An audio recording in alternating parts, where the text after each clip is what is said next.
তথ্য পাচার বা ফৌজদারি মামলার আসামিকে ৩৫ কোটি টাকার বিনিময়ে বাণিজ্য মন্ত্রণালয়ের সচিব বানিয়েছেন তথাকথিত কিংস পার্টির সভাপতি সমন্বয়ক নাহিদ ইসলাম।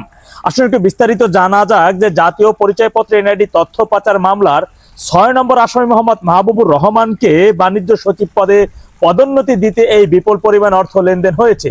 ফৌজদারি মামলার আসামি হওয়ার সত্ত্বেও তাকে দেশের অন্যতম গুরুত্বপূর্ণ একটি মন্ত্রণালয়ের সচিব পদে নিয়োগ দেওয়ার স্বচ্ছতা জবাবদিহিতা নিয়েও প্রশ্ন উঠেছে জনমনে। এ নিয়ে কিন্তু মন্ত্রণালয়ের বিভিন্ন সচিবগণ বা বর্তমান কর্মরত বিভিন্ন কর্মচারীদের মধ্যে ক্ষোভ বিরাজ করছে। জনপ্রশাসন নীতি অনুযায়ী কোনো সরকারি কর্মকর্তার বিরুদ্ধে ফৌজদারি মামলা চলমান থাকলে তাকে সাময়িক বরখাস্ত করার নিয়ম রয়েছে, কিন্তু এক্ষেত্রে আইনের সুস্পষ্ট লঙ্ঘন করে মাহবুবুর রহমানকে পদোন্নতি দেওয়া হয়েছে, যা প্রশাসনে নজিরবিহীন বলে মনে করছেন সংশ্লিষ্টরা। উল্লেখযোগ্য, মোহাম্মদ মাহবুবুর রহমান পূর্বে আইসিটি বিভাগের ডেটা সেন্টারের দায়িত্বে ছিলেন। তার দায়িত্বকালেই দেশের কোটি কোটি নাগরিকের সংবেদনশীল তথ্য পাচারের মতো গুরুতর ঘটনা ঘটে। তৎকালীন সরকারের প্রভাবশালী মহলের সঙ্গে তার ঘনিষ্ঠতার অভিযোগও রয়েছে। এমন একজন বিতর্কিত কর্মকর্তাকে গুরুত্বপূর্ণ পদে নিয়োগ দেওয়ার পেছনে বড় ধরনের আর্থিক লেনদেনের অভিযোগটি তাই নতুন মাত্রা পেয়েছে।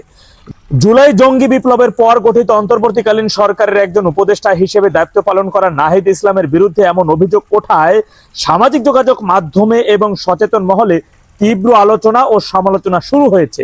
দুর্নীতির বিরুদ্ধে নাহিদ ইসলাম আন্দোলন করলো, সেই দুর্নীতির পুনরাবৃত্তি কোনোভাবেই কাম্য নয় এবং তাদেরই নেতৃত্বে এই নিয়োগ এবং এর পেছনের আর্থিক লেনদেনের অভিযোগটি দেশের প্রশাসন ব্যবস্থায় স্বচ্ছতা, জবাবদিহিতা এবং মেধার মূল্যায়নকে মারাত্মকভাবে প্রশ্নবিদ্ধ করছে। এ বিষয়ে মোহাম্মদ নাহিদ ইসলাম বা তার দল কিংস পার্টির পক্ষ থেকে এখন পর্যন্ত কোনো আনুষ্ঠানিক বক্তব্য পাওয়া যায়নি। অভিযোগের সত্যতা যাচাই একটি নিরপেক্ষ ও তদন্তের দাবি জানিয়েছে অনেকে, আর বিষয়টিকে ধামাচাপা দেওয়ার জন্য চেষ্টা করছে কিং পার্টির তথাকথিত এই সভাপতি সহ।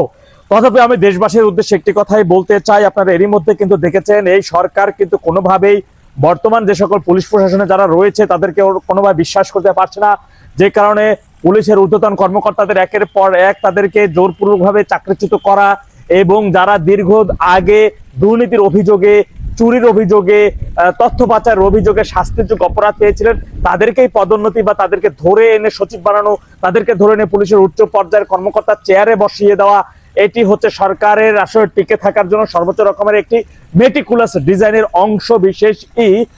কিন্তু জনগণকে আরো বেশি সোচ্চার হতে হবে, আমাদের আরো বেশি ঐক্যবদ্ধ হতে হবে, কেননা ওরাও ওদের সর্বশক্তি দিয়ে ক্ষমতায় টিকে থাকার জন্য সর্বোচ্চ রকমের চেষ্টা করবে। আর আমরা আমাদের মানচিত্র দেশের রক্ষার জন্য, দেশের মানুষের অধিকার রক্ষার জন্য আমরাও আমাদের সর্বশক্তি প্রয়োগ করে ওদের বিরুদ্ধে আরো বেশি রকমের সোচ্চার হব ইনশাল্লাহ।